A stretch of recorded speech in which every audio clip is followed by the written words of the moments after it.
Quand j'ai fait ma dernière vidéo sur le Canon Top Twin, j'ai découvert qu'il existait des tas de compacts bifocaux, tous apparus sur une courte période au milieu des années 80.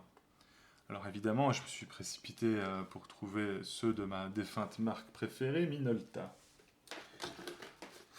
Et là, surprise, j'ai découvert que le premier appareil de ce type, premier compact bifocal, c'est le Minolta AF Télé. En tout cas, c'est ce que Minolta prétend. Nikon prétend que ce sont eux les premiers, et c'est pas faute d'avoir cherché, mais j'ai pas trouvé de source historique pour les départager. Les deux marques ont probablement annoncé leur nouveau bébé en même temps à la Photokina de 1984. Aucun moyen de savoir. Si vous avez un indice, merci de me le dire en commentaire. Un jour, je ferai une vidéo complète comparative sur le sujet de ces compacts bifocaux. Je vais quand même résumer rapidement. Depuis la fin des années 70, on sait faire des compacts automatiques qui gèrent exposition, focus, donc autofocus, les codes DX, etc., etc. Mais on n'a pas de solution compacte pour offrir un appareil avec plusieurs focales différentes. Les appareils à zoom intégré n'existent pas encore, et la seule solution, ce sont donc les réflexes avec leurs objectifs interchangeables. L'utilisateur lambda, qui représente à l'époque un énorme marché, est condamné à prendre ses photos de famille ou de vacances avec un compact à focale fixe, comme celui-ci, qui est un 35 mm. Toutes les marques proposent donc tout plein de compacts à une seule focale, dans plusieurs gammes de prix, mais c'est vite limitant pour l'utilisateur final. Il leur vient donc l'idée de proposer un compact avec plusieurs focales, en insérant une lentille derrière un objectif 35 mm pour le transformer en téléobjectif. Avant de vous présenter l'appareil, je vous propose une page de pub. This little movement reflects pure genius. The genius of the Minolta AF Telecamera. The genius of the very first autofocus auto-everything compact to build in two lenses, one standard, one telephoto, motorized at the flip of a switch. Minolta AF Tele gives you brilliant 35mm pictures of someone close or even closer. Make the creative choice. Minolta AF Tele. Only from the mind of Minolta. C'est ainsi que Minolta sort en 1985 son AF Télé et en fait largement la promotion dans le monde entier. C'est un appareil qui est gros pour sa gamme, quand même plus gros qu'un 35 mm basique, tout en plastique, il fait presque 400 grammes, avec une focale de 38 mm qui ouvre à 2,8 et une focale de 60 mm qui ouvre à 4,3.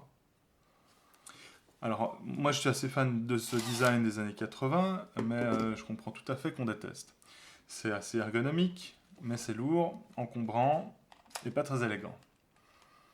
À l'usage, ça commence à dater, ça donne pas trop confiance, les plastiques sont pas d'une qualité folle, ça fait du bruit, le levier pour l'allumer ou changer de focale est assez fragile. Au niveau des fonctions, c'est hyper basique. Tout est automatique. On a juste un compteur de pause, un timer, un flash et un dodateur qui malheureusement ne dépasse pas l'année 2019. C'est quand même ballot. Si on veut bidouiller, on peut tricher avec les codes DX, mais c'est tout.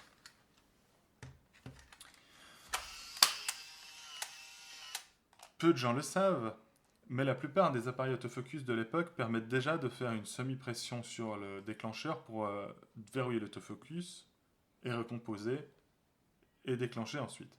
Ce qui est assez malin et qui perdure encore aujourd'hui sur les appareils modernes. On a aujourd'hui évidemment des petits collimateurs dans le viseur qui nous disent où le focus est fait.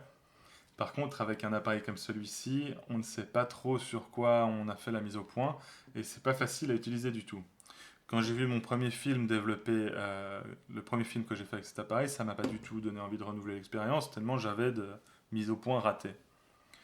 Le gros avantage sur la concurrence un peu de l'époque, c'est que cet appareil prend des piles normales type AA. Le verdict, c'est une curiosité historique parfaitement utilisable dans plein de situations, mais c'est quand même pas au niveau d'autres appareils du même type. Pour la collection ou pour se marrer, pourquoi pas, mais je ne paierai pas plus de 20 ou 30 € pour ça.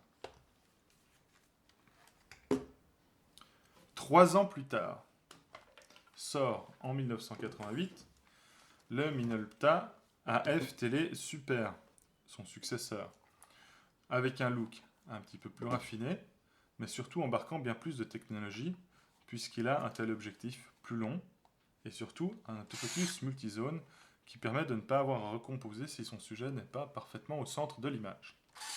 L'appareil fait tout seul la mise au point sur le sujet le plus proche, et c'est généralement ce qui est souhaité.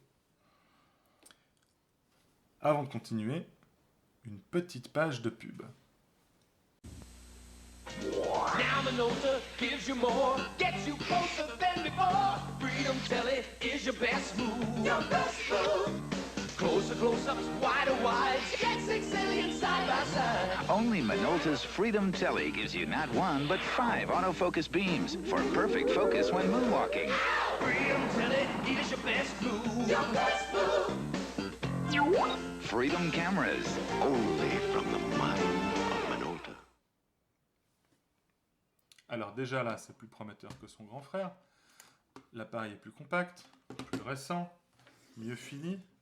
Son téléobjectif est meilleur, son autofocus est meilleur, tout est meilleur. Il est moins bruyant, il a un petit flash qui pop dès qu'on sort le téléobjectif.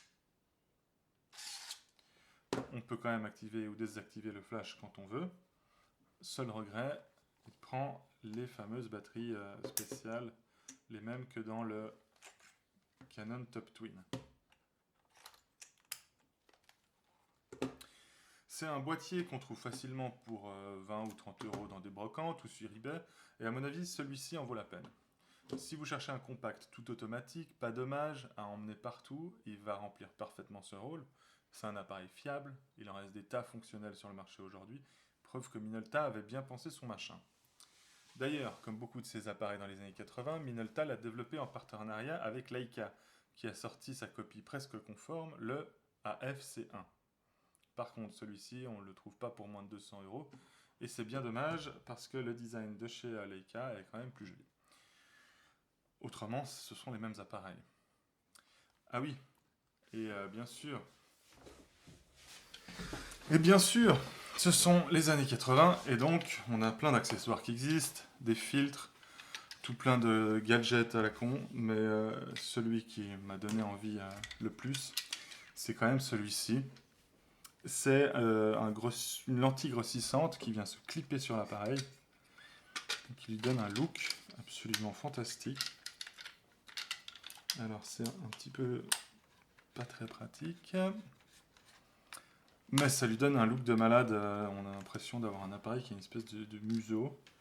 Ça fait des photos un petit peu déformées. Pourquoi pas? En tout cas, on est sûr de ne pas passer inaperçu avec. J'espère que cette vidéo vous a plu. Comme d'habitude, n'hésitez pas à laisser un pouce bleu et à vous abonner. À bientôt.